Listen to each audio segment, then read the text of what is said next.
Can I put my earnings from my stocks in an LLC on my other business?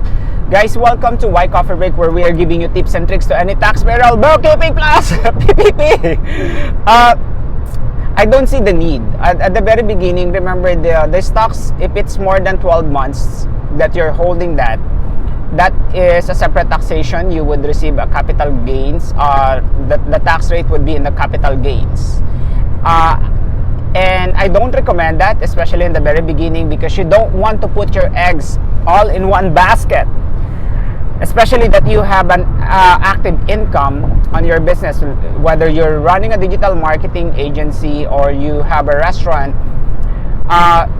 Diversification is very important. You don't want to mix your asset, you don't want to mix your liability for tax reason. I'm not a lawyer, you have to consult the lawyer, but we have the access. If you want to consult with any tax legal questions, we have that here. That's why I said just keep it the way it is.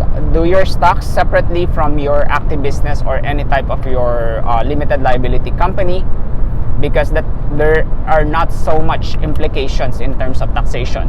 Again, thank you for watching our Wyco-ffee. I hope you learned something. Please click share and subscribe today, because here in Wyco Tax, you deserve the best. Stay safe.